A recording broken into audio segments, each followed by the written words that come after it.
Então, a primeira noção de campos acásticos é milenar e em muitas outras culturas existe essa ideia de que tudo que você faz, pensa, sente, etc., estão informando a energia do mundo.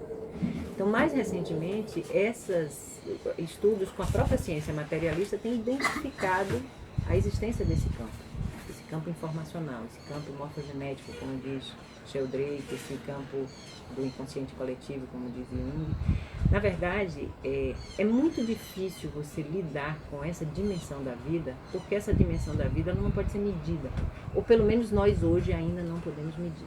Nós não temos capacidade de perceber esse campo com a clareza que a ciência atual exige. Para a ciência atual, clareza é medição, comparação.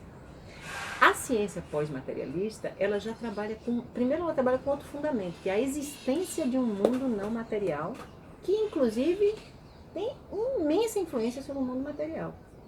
Nessa lógica do ativismo quântico. Então, aquilo que a gente faz vai estar alimentando um campo e este campo vai se transformando a partir da nossa ação, do nosso sentimento, do nosso pensamento.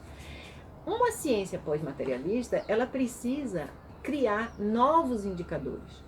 Por exemplo, como é que uma pessoa que medita pode partilhar aquilo que ela percebe na meditação, se aquilo que ela percebe não está nessa dimensão, digamos assim? Não são experiências mensuráveis, não são nem experiências descritíveis, porque é como se você acessa um outro estado de consciência. Um outro estado de consciência faz parte de um outro mundo, faz parte de outra dimensão. Então é muito difícil você lidar com algo que não preenche aquilo que é a necessidade de comprovação da ciência atual. Então, primeiro, é preciso você imaginar que possa existir um outro modo de pensar, de ter consciência, de existir. Aí, quando você entra nesse outro estágio, aí você começa a perceber mais facilmente essa outra dimensão. Só que isso vai muito mais pela experiência. E a ciência atual, a experiência, principalmente a experiência subjetiva, ela não tem valor. Tem uma frase de Jung muito interessante, um jornalista perguntando: o senhor acredita em Deus? Eu disse: não, eu não acredito em Deus, eu sou um cientista. Eu não posso medir, eu não posso provar. Eu sei que Deus existe. Eu experimento Deus. Essa resposta para mim, ela mostra o seguinte: ele está em outra ciência. Para essa ciência ali que ele estava perguntando, que tem a ver com acreditar, com como é que você comprova, não fazia sentido aquela pergunta. Ele está em outra. Eu experiencio isso. Eu experimento isso. Então isso está em outra dimensão. Então o que eu acredito é que para que a gente possa abrir o campo de entendimento do campo energético, a gente vai precisar mudar a ciência. A gente vai precisar mudar a educação, a gente vai precisar mudar as práticas. Porque daqui a 50 anos, daqui a 100 anos, essa pergunta vai ser tão trivial. Porque nosso paradigma vai ter mudado, nossas práticas cotidianas vão ter mudado, e aí isso é auto-evidente. A existência do campo, todo mundo vai estar acessando o campo. Quando a gente pensar em alguém, que alguém ligar pra gente, a gente não vai ficar pensando: que coincidência, que coisa incrível. Não, a gente sabe que a gente pensou na pessoa, isso ativou o campo dela e ela pensou em nós. Coisa mais trivial.